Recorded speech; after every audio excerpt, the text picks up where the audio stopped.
All right. Welcome to our first session on Shaper Spotlights.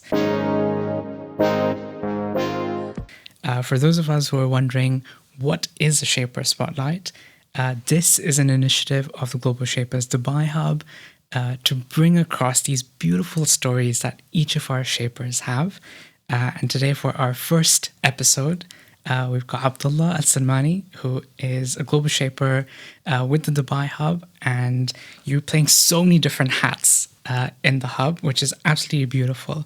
And really, this session is intended to bring out some of these stories as a shaper, but also as Abdullah, because everyone is curious to know who Abdullah is.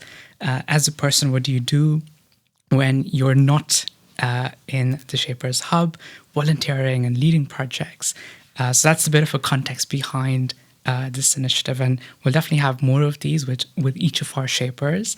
But to get started, for everyone out there, who is Abdullah? First of all, thank you, Mishal, for this great opportunity, to be honest. And it's a great pleasure being part of course, Global Shapers Dubai Hub. Generally, Abdullah is, let's say, a young guy who's discovering his path.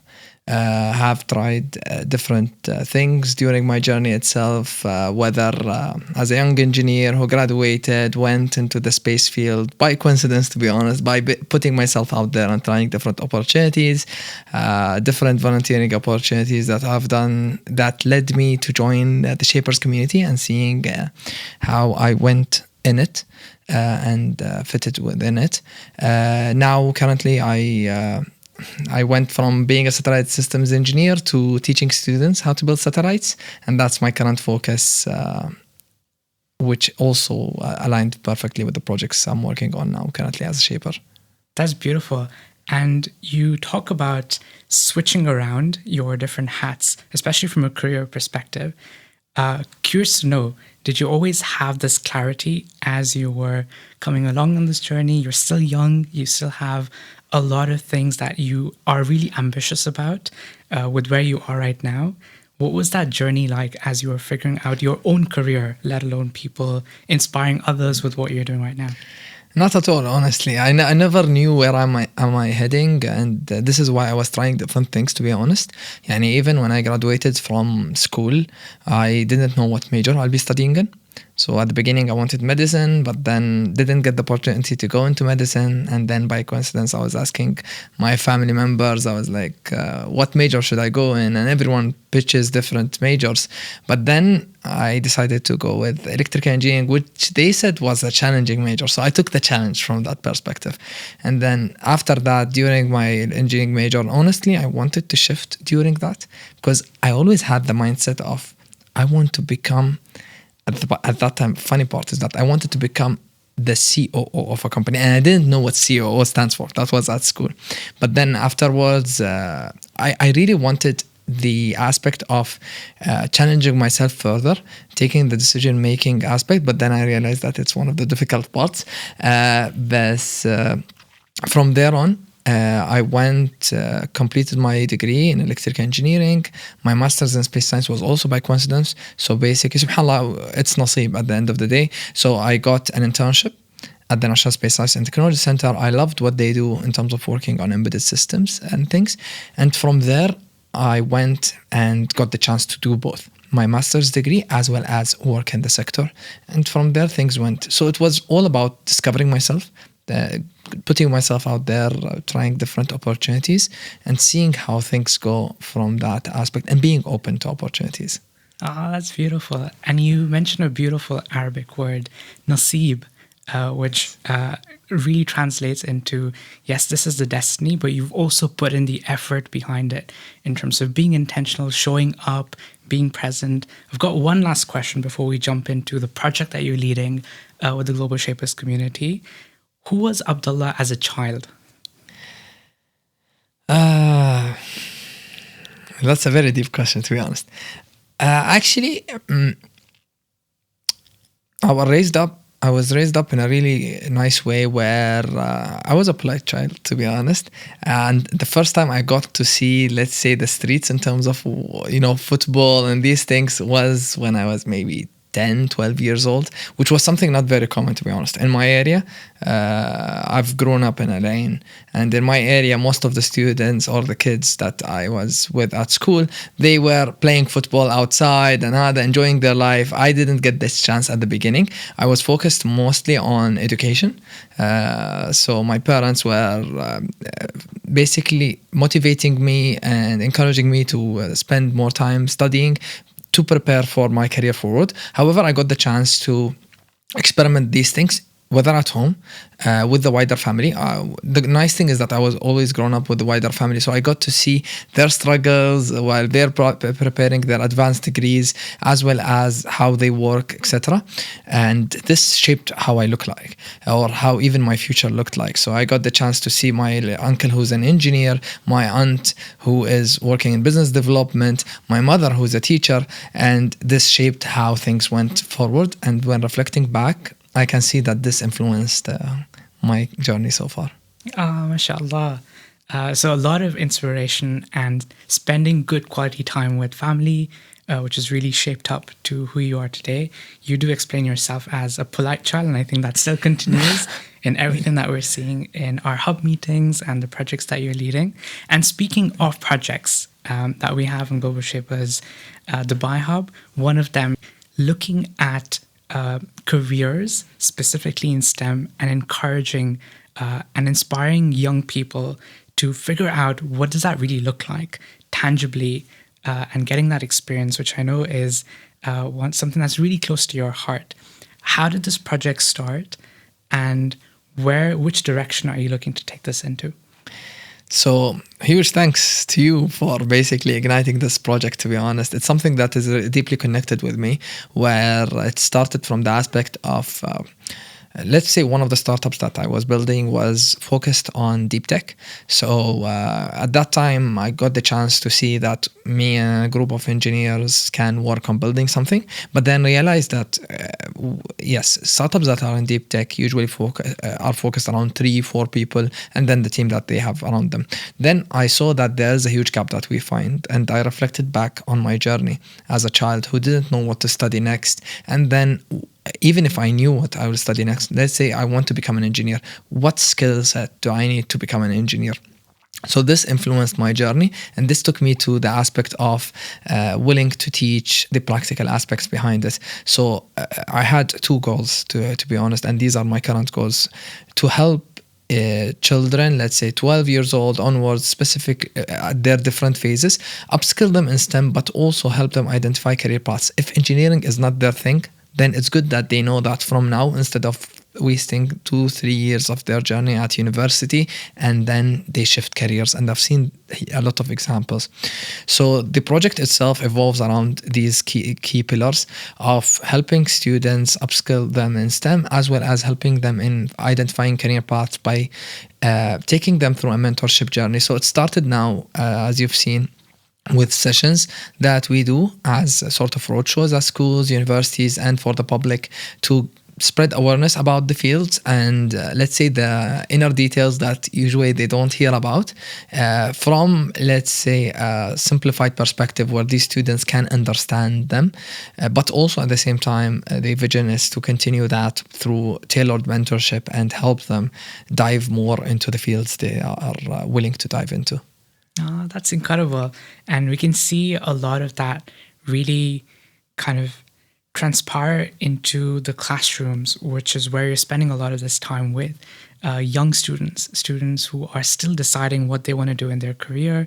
And you're playing an important role in terms of giving them a glimpse of what this tangibly means in reality with whatever that they decide that they want to do. We can see some of the impact that you've already had with RIT University, with BITS Pilani, and all these schools that you're going into as well, to show people what does the satellite look like and getting them excited about there is potential in this space. whether it's, looking at it from an engineering angle or a science, or really giving them hands-on experience. And I think that's the hands-on experience which we can see a lot of other hubs around the world are also picking up. We've got hubs from South Africa, from Egypt, from China, who are really interested in this kind of a model that you're doing. And speaking of the model, what's unique about this model that you're running, which is really focused on these students and helping them out? What's the differentiator that you feel is with this project? I believe the main differentiator is building that the model is being built around the experience of the students. So it's not something that we put into place and they have to get plugged in directly and they have to be forced into it. But it's more like an agile model that is based on whatever they want to go through in terms of path, whatever experience they have. So as if it's a line, and then they come in, or let's say a group of lines that intersect, but then they can come in any of the sides of it. They don't need to come in the beginning and then follow it fully to the end, because people would require different, let's say, levels of support during their career path. If they are school students who are 12 years old, still discovering things, then they might need the initial intros and things. However, if they've done already DIY things and they've understood what engineering is like or what STEM is like in general, then we might plug them in the middle, where they get just, let's say, the mentorship from the industry level perspective, and so on. So it's something that we are tinkering, as you can see, to see how it goes as a full structure. But I'm very happy, as you mentioned, that hubs from Saudi Arabia, Egypt, South Africa, and China, as well as hopefully others now will be joining and giving us their different perspectives. Because yes, we are in the UAE, we are in the Gulf region and the wider MENA, but also there are people in different regions that might bring their perspectives from the education systems that they have there, as well as their experiences from the field. Absolutely. Oh, that's beautiful. And it sounds like it's an agile principle where people can dip in and dip out depending on what their journey is in their life. Which makes it really unique as well, in terms of trying to think about this from a human perspective, which is these students and things that they're experiencing in their life. I've got one last question on the project. Given the unique model around, yes, you're a teacher at heart, and everything that you've learned in your life, which is whether it's your engineering and mechanical engineering degree, the studies that you've done, and pivoting that now into this kind of education space where you're helping more people realize the potential with space. What does it really mean to build satellites, and making it tangible with these beautiful satellites that you walk around with, which I think really puts things into perspective as well. With a project like this at scale, because it's picking up a lot of interest from students, from teachers, people who are running the education system as well. What is one thing that you have a fear of, that as you're doing this project, you feel like, oh, okay, this is something that I'm perhaps thinking about, which might not go right, or which might go right? And on the flip side, what is it that you're looking forward to? What would that end goal look like? If there's one thing, as you're sitting on a beach and reflecting on the work that you've done from this project and the interactions that you've had with students, what's that one thing that you're really looking forward to and you're proud of at the end of this? So generally, the biggest fear that I always have is the sustainability aspect of the project itself, and sustainability not in terms of only continuing it by other hubs or whoever is adopting the project itself, but it's more like going through the same framework. Yes, the framework still can be tweaked, but my biggest fear is that I don't want it to be actually tweaked in a way that is very simplified and it becomes, it's like, so it's sort of mentorship instead of spoon feeding things. So I hate the spoon feeding aspect because we've seen it in traditional schooling system. This is what has been happening. I'm not saying that it's totally wrong, but at the same time, we see the evolution and the different structures that we can use. AI is plugged in and other things. So there are different ways of taking it forward, but I believe the initial structure, if it stays and gets maintained in terms of quality control to a certain extent, this might be helpful, because whatever time and effort we will invest in and other hubs will be investing in, I believe we can come up with a proper framework that can be agreed on, and if it gets followed up correctly, then this would be really nice. And this will take us to the, let's say, the bright journey of it. And when reflecting back, I guess one of the things that I want really to see, and I've seen it on individual perspective, students that I got the chance to mentor and see them evolve until getting their first job or first internship in the advanced tech industry. And it's very possible. Seeing it for the first few students was something very interesting, and I want to see more of it. And now with this project being under the Global Shapers wider community and everyone joining it, I believe this is something very interesting, because we'll see students hopefully from China telling us that they landed a job in one of the big, let's say, manufacturers. It's something that it's very hard, to see someone from the region going to these regions, but it's much easier to see someone from those countries getting the impact that we've created here locally. Yes. That's beautiful. These stories are worth living for. And we've got so many of these. It reminds me of one of our alumni. His name is Munir Kabbara. He used to be the curator of the Jeddah Hub. And once he started something on entrepreneurship and startups in the sustainability space. And a few years later down the line, he had someone message him and say, that session that you ran on sustainability, it changed my career. And I've gotten into the space of sustainability now, which for me, it makes my head stand just thinking about the kind of impact that I can create. And I think in our culture also, we talk about sadaqah jariyah, which is the knowledge that you're imparting on people and the way that you're sharing them, the impact triples up as the years go by, and that kind of impact continues. So I'm really looking forward to hearing more stories from this project, and the kind of impact that it creates for the students. And as you say, this is your favorite age group.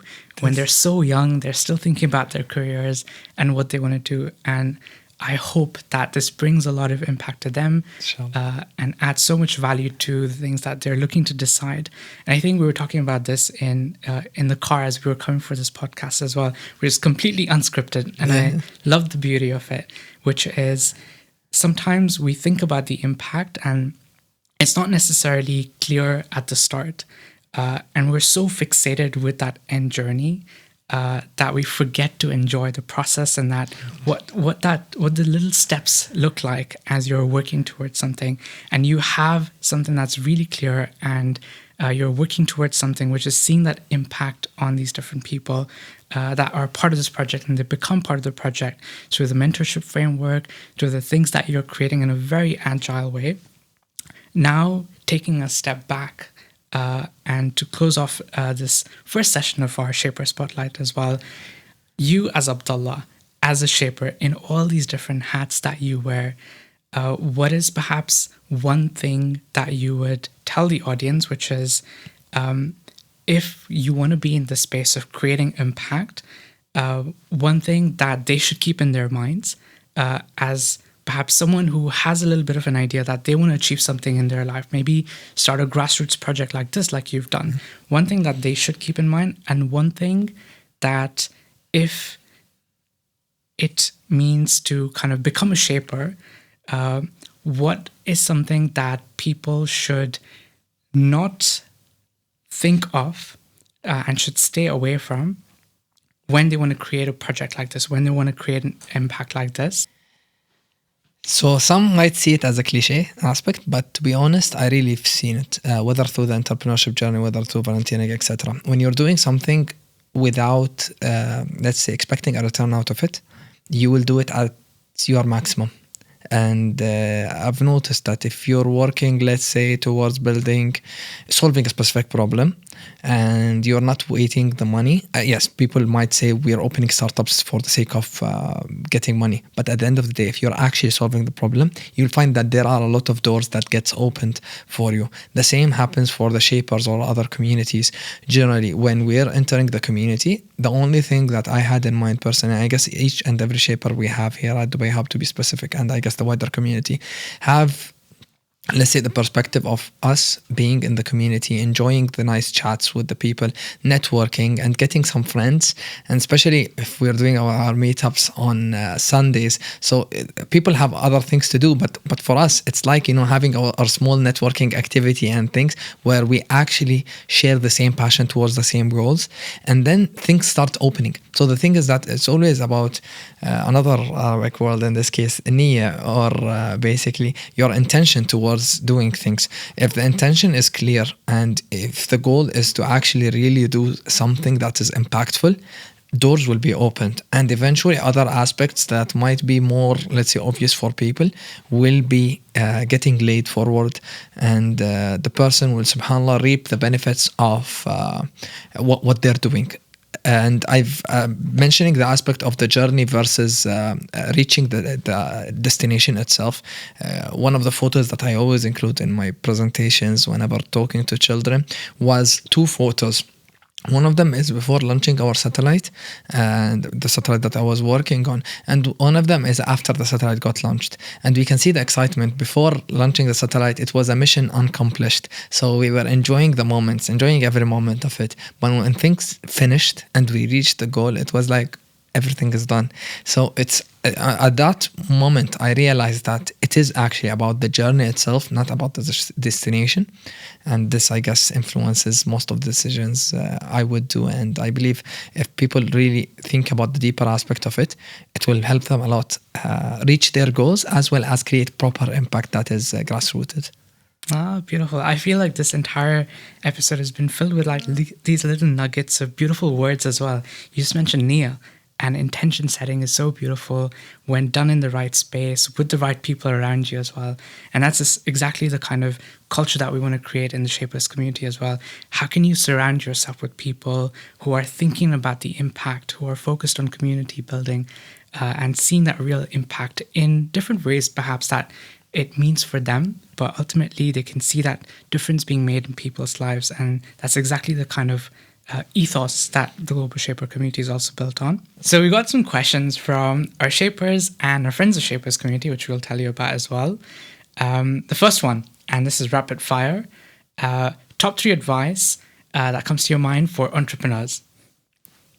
Solve actual problems, walk the talk, or understand basically what you're doing, and then surround yourself with a team that is passionate about what you're solving. Beautiful. You joined the Shapers community a couple of years ago now. How did that happen? Give us some of that insider story around what was your first moment that mattered. So I got the chance to, I was in an entrepreneurship event, and one of the Shapers, Fatma, the previous creator, invited me for the retreat, Shapers retreat. And when joining the retreat, I had no clue. I understood what the Shapers do, and I've seen them on social media, but I had no clue how will I fit in, a person coming to their own retreat. And then the community was very welcoming. I got the chance to meet you there and got the chance to meet the rest of the Shapers. Had several activities where we had Shapers flying in from around the world joining the retreat itself, which was very nice. And since then, I also had a nice moment during that. So we were doing our retreat, and during that we had one of the challenges, which is a climbing challenge. And during that I thought, oh, I'm the fittest guy out here. I can win it. But then I realized that jumping into conclusions is not the best thing ever. So I was during the climbing aspect, I was climbing, and then at the last step, instead of getting the last step, I was jumping into it to ring the bell. But it's something that moments that shaped that retreat, that stuck into my mind, went back and applied, and I was happy that the basically Global Shapers Dubai had themes that align with education, which is something that aligned with me. So since then, I got the chance to I went actually and basically joined as an events manager, and now we did our recent retreat, which is Hatta's retreat. You're the events person. By the way, from the retreat, the only thing I remember from that space? The merger and acquisition part? No. That I won the climbing challenge. Yes. That's the only thing that matters now. Alrighty. And it's really beautiful that you reflected on these events and the retreats. And I think the whole purpose of Global Shapers is, yes, we're having impact in the community. We're doing projects, but in a fun way, which is going back to our conversation around enjoying that journey. So this is really open to everyone in this Dubai community, and we keep it open that way because we see a lot of interest and a lot of really cool conversations happening, which is how we met you during one of the retreats. And I think it's one of the most beautiful moments to have serendipity. So conversations where you don't plan things out and it's completely happens in the moment with these people around. Another rapid fire. You are making a tour of the entire world and you've recently been to Malta. What was it about and what was the experience like?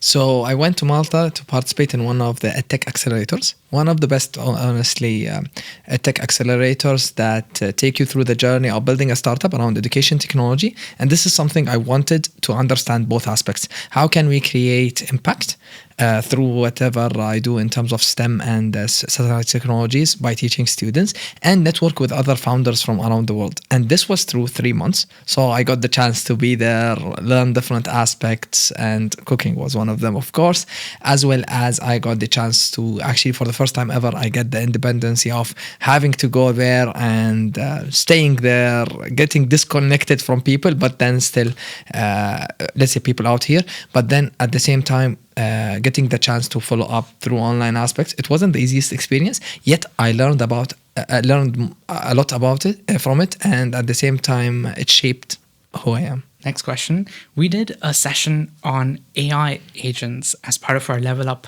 project. What is one thing that you would never automate in your life with AI?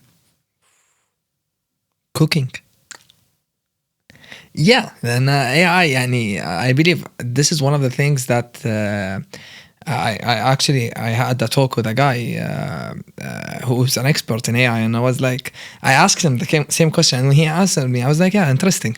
I don't think AI would cook because cooking requires that self sort of passion towards what you're doing. AI is usually directly ones and zeros based and direct straight to the point.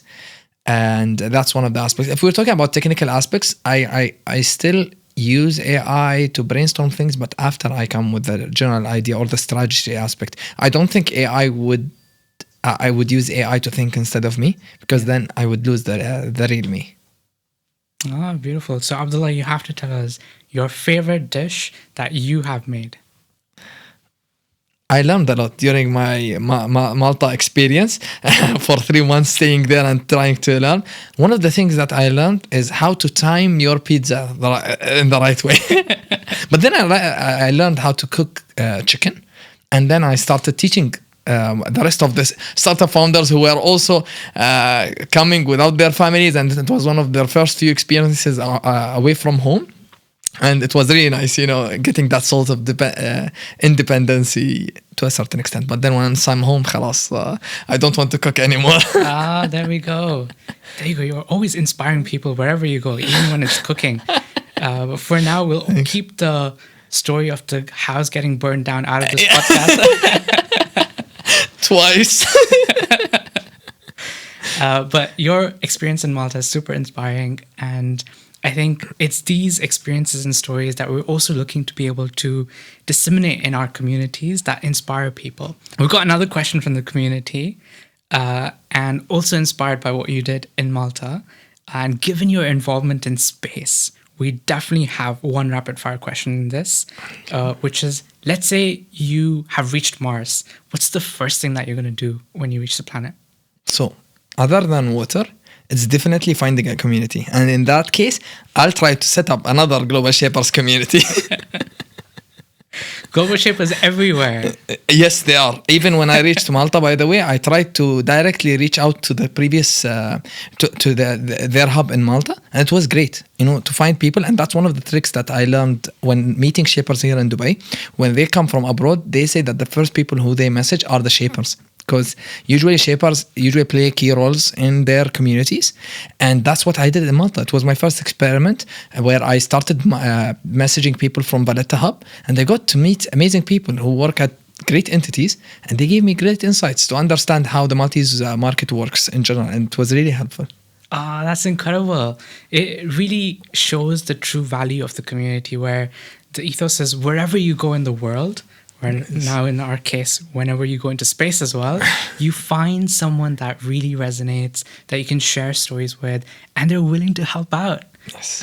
Whether it's connections, places to stay, food to have, and you really build that sense of community because you find like there's something that you have in common. You're part of this community that's all about having an impact, but also having fun along the way. Well, thank you for all the listeners who've shared these rapid fire questions. I've really enjoyed them. And I feel like we've covered so many different aspects of life, especially for Abdullah. He loves cooking, traveling around the world, starting a new Shapers Hub in Mars. You name it. And I think that's beautiful. And we encourage everyone to keep asking these questions. And again, thanks everyone for sharing these heartfelt questions, which are also intended to bring out the fun side of the Shapers community and to get to know our Shapers a little bit better as well. So how can they find us on social media? Ooh, that's the golden question. Well, we're on all the social media platforms that you can imagine. LinkedIn, Instagram, TikTok as well. And of course, for our community, we have a little bit of a WhatsApp group, which we call the Friends of Shapers. And people are free to join that. And we make sure that whenever we host events like the retreats that you talked about as well, we share this on our socials so that our community can join them and benefit and find value from them as well. Cool. Looking forward to asking questions on our Friends of Shapers group for the next guest on the podcast. With that, thank you so much for being part of our first Shaper Spotlight and many more to come in the future.